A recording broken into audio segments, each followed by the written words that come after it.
Not a matter of if, but when crisis will rock your world. I'm Roshini Rajkumar, crisis strategist, licensed attorney, and host of The Crisis Files. In each case file, we explore hot topics and spaces with inspiring people.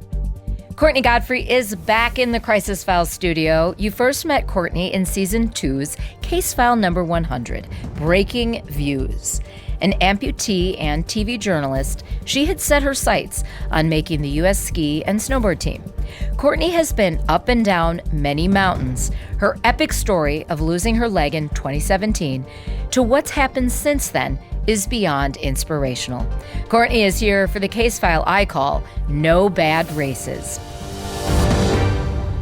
First, spoiler alert. Congratulations, Courtney, on an incredible season. You had a whirlwind winter, traveling the globe, racing against the best of the best as a member of the U.S. para-snowboard team. When you started your Paralympic journey in 2022, you pressed pause on a successful career in journalism. And by that time, you were also making decisions as a mom. Yeah, not easy. I have a lot going on. When I lost my leg almost 8 years ago now, one of the first things I said in the emergency room was, will I ever snowboard again? I started snowboarding when I was 10 years old, and especially after marrying an avid skier, snowboarding became one of my great passions. 4 months after losing my leg, I got back on my snowboard at one of our local hills in Minnesota, and it just progressed from there. I started making friends through social media with other para-snowboarders. When I was out in Utah, I would ride with them. And going into the Paralympic year, the last Winter Paralympics in 2022, I got a call from one of the coaches saying, hey, I think you've got what it takes to be competitive. So I took a leave of absence from a very successful career in television news. I packed up my family. We moved to Utah to train and compete. And by the end of that season, I had made a ton of progress. I had made a name for myself. I had some successes, except I was not picked to go to the 2022 games, which was disappointing, of course, but I still loved it. I had a great time. I learned a lot. I took the next winter off to have another kid. And much to my surprise, about a year ago now, the coaches from the U.S. team called me and said, hey, we liked what we saw. We think you have a lot of promise, and we're going to put you on the team. So now I get to represent my country every time I race.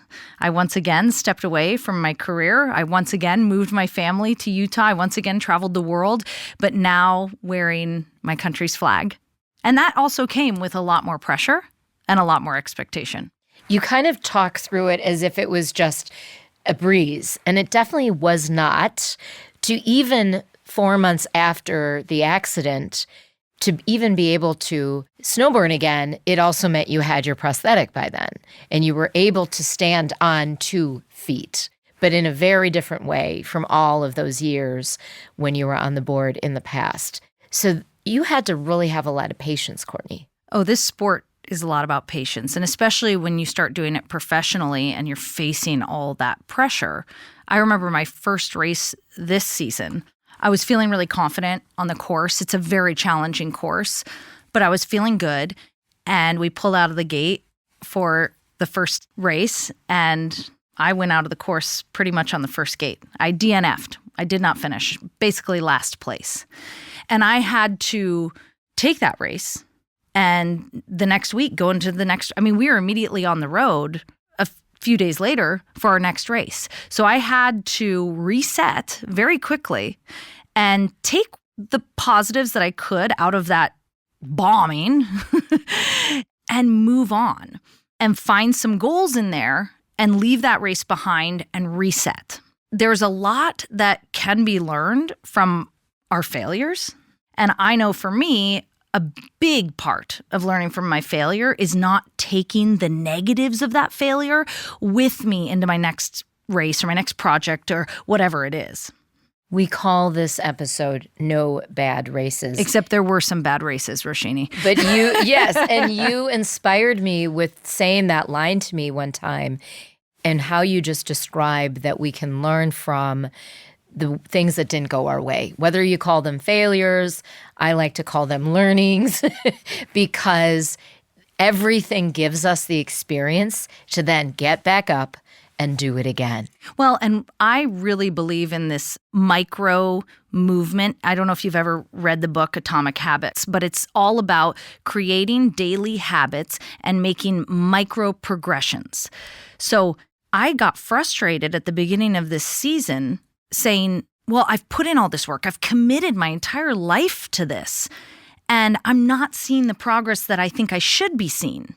And it was amazing because my coach pulled up a video of me from the last season I had competed in, and watching me in a course from that season compared to this current season, it was like, wow, I have greatly progressed. But it's hard to see in the moment when you're showing up every day. You don't see those micro progressions. But it shows you that when you continue showing up and when you continue working hard, you are making progress and you are getting there towards that goal. I mean, Derek Jeter didn't become one of the greatest baseball players of all times because he picked up a bat at 25 years old and he just was a natural. No, he probably started when he was 5 years old. And I can guarantee you he was doing drills every single day his entire life until he made it to the major leagues and he became one of the best. It takes time and it takes commitment and it takes constantly showing up. Absolutely. And that's also the case as a mom. So not only did you make the team, but you became a mother twice since this major accident, since the recovery from it and some of the darkest times. What have your children taught you about the slopes and the hills, and what have the hills taught you about motherhood? Well, I think that all working parents, but especially mothers, can relate to my story because I have faced plenty of judgment for stepping away from not just my 9-to-5 job, but stepping away from my children and leaving them at home while I pursued my own dreams. Society viewed it as selfish. I should be at home with my kids. I should be barefoot and pregnant in the kitchen. Today's society puts all this pressure on women. They say, you can have it all. You can have this amazing executive career. You can be a CEO. You can be president of the United States if you want. But they also expect us to be this Pinterest mother who has homemade Valentines and a perfectly clean home. And oh, by the way, you also need to keep your husband happy at the same time, right? So there is an immense pressure on women. And I'm openly out there saying, you know what? I'm not perfect. I'm not the Pinterest mom. And I think that's okay. And I think that because I put myself first, my children have a healthy, happy mother who lives with no regrets. And I think all women, all working women today are facing this battle. And I think it's really putting a lot of strain on our women in this country. We are pressuring them to have it all and do it all. At what cost? At what cost, right? Health, mental wellness, physical ailments erupt. Sometimes they lie stagnant in our bodies, just eating away at our bodies until it's too late. So for me, a lot of things. For me, chasing my own dreams makes me a better mom. I know at the end of the day that the short-term hurt for my children, the sadness, the missing mommy because I'm on the road, in the long term, they're not going to remember that I was on the road all the time, all winter. They're not going to remember that, mommy didn't put them to bed for weeks at a time. They're going to remember that their mommy went through something terrible, that she was in a boating accident, she lost her leg, and she didn't just make a recovery and come back to baseline. She went above baseline and she did something incredible, that she wore her country's flag and raced against the best people in the world. That is, to me, the example I'm setting for my children is set big goals. Follow your dreams. And that is priceless, what you're doing for your children. Whenever she comes on, I get choked up because I'm so excited for you. I'm so proud of you. What do you do to get yourself over some of the mini moments that don't go your way? Like, because yes, I totally understand what you're saying. These micro progressions, really important to physically work at them, to mentally work at them. But disappointment does happen. I mean, you're human too. Disappointment happens. So how do you kind of say, well, it was meant to go that way on that day? I think working in TV news really taught me how to compartmentalize. Compartmentalizing sometimes gets a negative connotation, but for me, being able to compartmentalize, and I encourage especially working parents or people who just have a full plate professionally, if you can compartmentalize those things and kind of shut off that door when you're not using it, I will take a bad race and I'll say, okay, that happened. What can we take from it? And what can we leave behind? And I just shut that door. I put that box to the side and I show up to the next race with new goals, with a fresh mindset. Listen, we have a team psychologist that works with us through these things. And a lot of it is just breath work, getting enough sleep, eating right, and being able to be in touch with yourself and say, okay, that one race doesn't define me. That one bad presentation, that one big oops at work, that big deal that I lost out on, it doesn't define me. This next one's going to be better. So it's resetting, and I know it's not easy, and there's no trick to really doing it. It's just being realistic in the fact that that was one moment in time, and now I'm going to move on, start over, take what I can from that. So reset and then be in the new moment for the new moment. Really focus and allow yourself to feel and be in that new space. Listen, you used to work in television news. If we went back and watched our videos from when we first started in a small market, no one would recognize us. I started at 23 years old, and I had to make several mistakes. I blanked on live TV. I flubbed things. I got things wrong. I embarrassed myself on television many times. But at 38 years old now, I can confidently say I'm very good at what I do. Humbly, I am good at and what you're I do. also always looking to get better. But yes, some of the times in our 20s when we started in TV news, we might not even have realized how bad we truly were until we watched the tape later or years later. But I needed those flubs and Yes. I needed those mistakes in order to get where I am. When I blanked out on live TV, you can bet I never did that again. I learned from it. So I needed those mistakes. I needed to have those moments to get where I am today with a successful career. I want to go back to just all of the times you were on those hills and you were representing your country, the United States of America. How do you, first of all, talk about compartmentalizing. That's just an awesome thought if you stayed in that space. But then you've got a race to do. You've got teammates, you've got competition. Take us to one of those hills, Courtney. Well, the expectations are incredible. I went from racing on a club team where it's fun, it's low-key. Yes, I'm racing against the same people. But once you put that uniform on with your flag on it and you're representing your country, the pressure is on. You get in the gate and you really, again, it's breath work, it's mind work, it's psychology. Because you have to get in that gate and you have to have a little bit of pressure. You have to have a little bit of nervousness, right? Because that's what puts the fire in your belly. But you have to suppress it enough that you're not going to freak out. But these courses are not for the faint of heart. We race snowboard cross, which is a series of hills and humps and jumps and bank turns, and you're doing it alongside 3 other people. So it's like roller derby on snowboards. Exciting, but scary. Very scary, but very exciting. And when you cross that finish line, especially if you've beat out the other girls, it's the best feeling in the world. I have to ask, does your left leg, the part of it that's a prosthetic, just feel supernatural? Like you're talking about things that I, with both of my own legs, would never, ever, ever attempt. Because I know they're there, I know every joint, and I would kill myself if I attempted something like this, even after training. Yeah, every one of us that's on the para snowboard team, we're slightly crazy, right? Because we sign up for this, and it's not easy. It does not feel natural. It hurts. And it doesn't work like your flesh and bone leg would. Or like your other leg that you have. But it makes the sport interesting because it's another layer of equipment. We're not just dealing with equipment when it comes to snowboards. We're dealing with equipment when it comes to prosthetic legs and the different settings that you can use to achieve what you need to achieve in certain courses.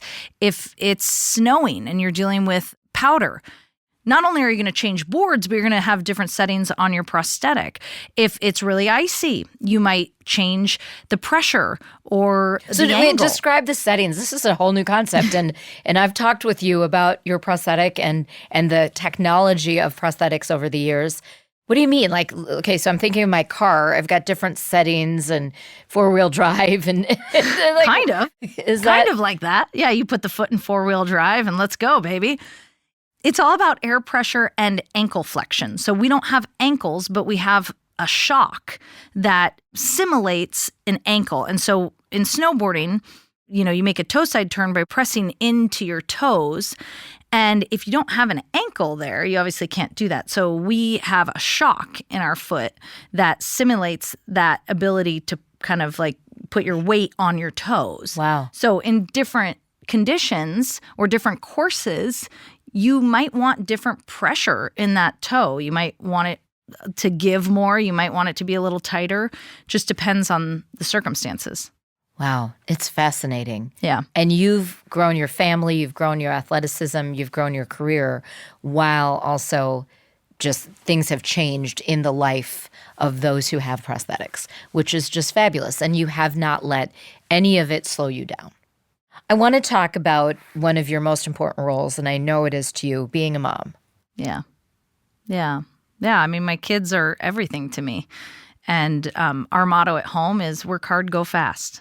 So I get videos every morning when I'm on the road, whether I'm training or I'm racing. I get videos from the kids, and they're 2 and they're 5. And it's work hard, go fast. Or as my 2-year-old says, work hard, go fast, mama.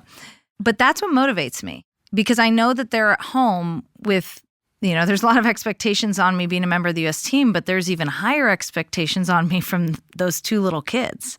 I remember when I got my first podium this season, I podiumed in Steamboat, Colorado. It took me long enough. I didn't get a podium until February, but that's okay. Micro progression. Exactly. Right? When I got my first podium, my husband sent me a video of my son, and he said, well, of course she got a podium. She's been going to the gym a lot. She's been on snow a lot. She's working really hard. And when you work really hard, you win medals. Because all he wants is for me to win medals. All he cares about is how many medals I have. The hardware. Yeah, the hardware. But how cool is that, right? So like I talked about instilling these values in them, he is verbalizing that I'm instilling those values of you work hard, you show up, you get results. I mean, just what's so beautiful is that family motto, work hard, go fast, has materialized before your eyes in this cute 5-year-old, who, by the way, is also such a skier. He's an incredible skier. You should see the 2-year-old. She's a maniac. And all credit goes to Dad, because I'm on the road all the time. And so Dad takes them out skiing. And by the way, credit to Dad again. My husband has this rule that we won't go 2.5 weeks without seeing Mommy. So it's a huge cost and burden on him, but they showed up to Switzerland this year because I was traveling in Europe for a month, and they showed up to Switzerland. So at 2 years old, she can say she's skied in Switzerland. That's amazing. And they came to Canada for World Champs. So they lived with me in Utah for a month training. So my husband has made great sacrifices to help me achieve these goals. And my kids, they don't know any different, but I know that in 20 years, they're going to look back and go, well, I don't have any excuses because my mom didn't let that get her down. Yeah, it's just amazing. Well, as always, so inspirational. You've got to follow Courtney on Instagram at Courtney M. Godfrey. Amazing photos from all these various mountaintops and the podium. Those were some fun ones. And it's a great place for all of us who are your friends and your family and your fans on TV to watch this part of your story, which is just great. Thank you. I appreciate that. And it's always a pleasure to be on your show. Well, you are one of the team's favorite, our team, Team Crisis Files. So thank you, Courtney Godfrey. Today's case file is powered by Comcast. The Xfinity Network is Comcast's next-generation broadband network. It delivers better reliability, increased capacity, low latency, and multi-gig speeds, all to power the rapid rise in internet consumption today and in the future. Find out more about the Comcast connection at corporate.comcast.com. Follow us on YouTube and Instagram at The Crisis Files. Rate, review, and subscribe to The Crisis Files on your platform of choice. Visit thecrisisfiles.com for all 3 seasons of the show. I'm Roshini Rajkumar. Join me next time on The Crisis Files.